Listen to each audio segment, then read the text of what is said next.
Apparently, the government is controlling the weather. Meanwhile, I can barely control my caffeine intake.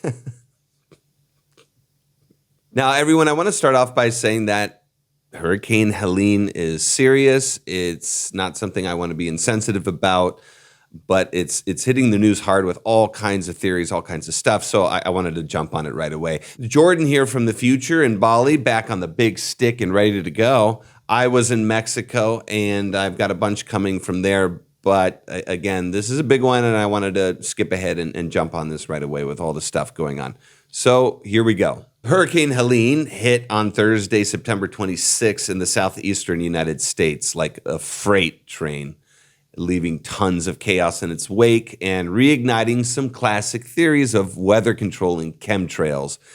It's almost comforting to hear about chemtrails again. It's been a long time. Feels like home. So some people think that Hurricane Helene wasn't just a storm, but something that people are controlling, like a remote-controlled car, namely the government and whatnot. Representative Marjorie Taylor Greene even said that the storm was man-influenced, meaning humans made it stronger or were pointing it in certain directions. She believes it aimed at conservative places right before the election to mess up voting, seeing as how the trail of this thing had taken strange turns. To her followers, it looks like a way to stop people from voting in red states in the 2024 election that is coming up very, very soon. Now, HAARP, which stands for High Frequency Active Auroral Research Program, is a big science project. And some people think that HAARP can control weather like storms with its giant radio waves that it pumps in the sky. They say that if scientists can change the weather for the Olympics in Beijing, which they did, dealing with smog and whatnot, they might also be able to control hurricanes. Why not? Then there's Project Storm Fury, a real government experiment from the 1960s and 70s that tried to change hurricanes by cloud seeding. Means they put a bunch of chemicals into clouds to see if they could make storms less strong and last a shorter time.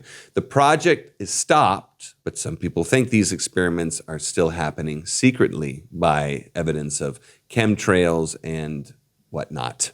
The long streams of pillowy clouds coming out of airlines in the sky. And then people are kind of proving all of this by seeing strange blips or flashes on radar of flights in the sky.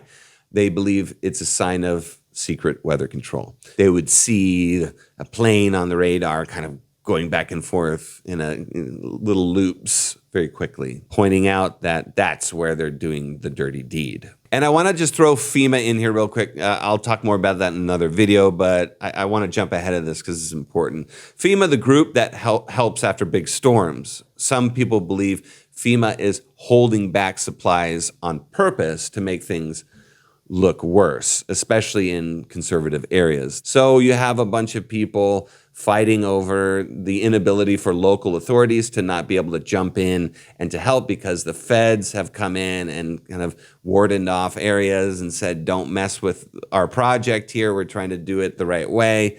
And this is going to cause a lot of problems for sure. They think FEMA is doing this to make people upset and to distract them from voting in the coming elections. So let's face the context here. Here's what seems to really be happening in simple terms. Picture Hurricane Helene as a giant wave tsunami coming toward the shore, one so massive it could flood the whole city. And trying to control a tsunami, just like trying to control hurricanes, would be like standing on the beach with a water gun trying to stave off the wave. Helene was as powerful as 10,000 nuclear bombs. The truth is humans simply don't have the power to control something like that, something so huge at that scale. HAARP, H-A-A-R-P, is more like a giant pair of binoculars looking into the sky, studying it. It can't direct hurricanes any more than a flashlight can move the moon.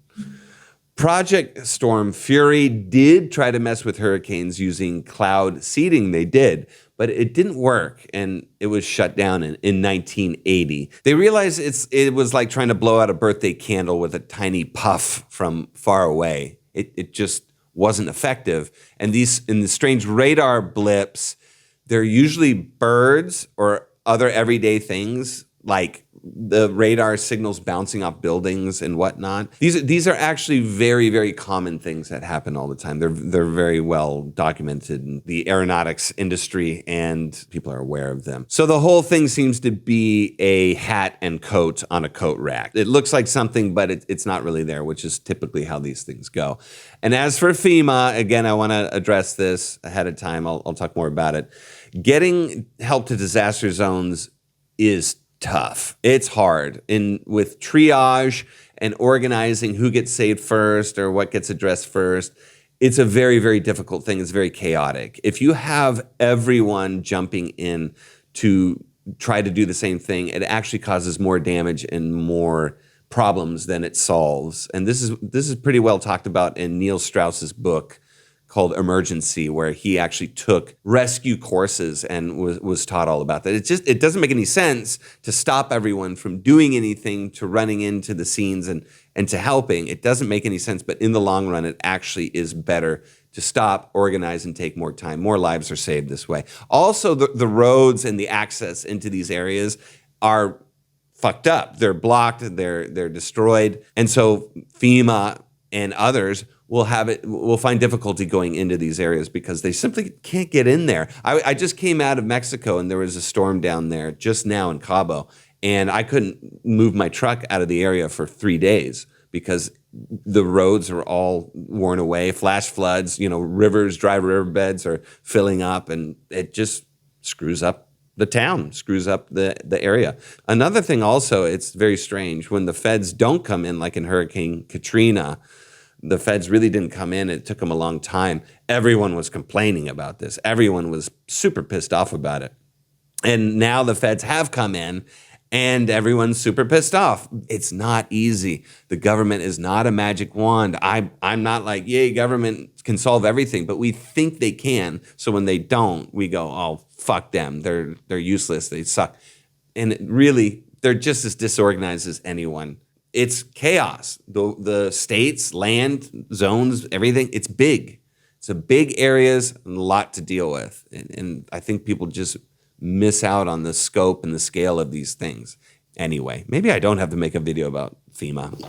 So people really stick to these theories because the election around the corner, there's a lot of suspicion in the air. Helene swept through conservative areas, which makes people think it's not a coincidence. And I'm not a big believer of coincidences either.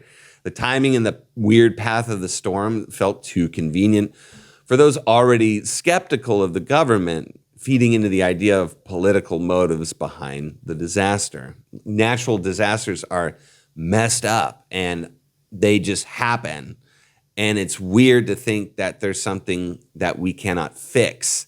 And if there's an idea about a conspiracy theory, this is something that can be fixed by fighting evil, or solving the case, things like this. It's easier to believe in someone as controlling things than to accept a sheer power of unpredictable, horrendous nature. People may be seeing evidence, once again, of federal agencies trying to stop locals from helping. And yeah, that would piss me off too. It would be horrible trying to do something and you see the government is just fucking it up. It's not surprising especially today, that these theories are catching on, even when there's little evidence to back them up.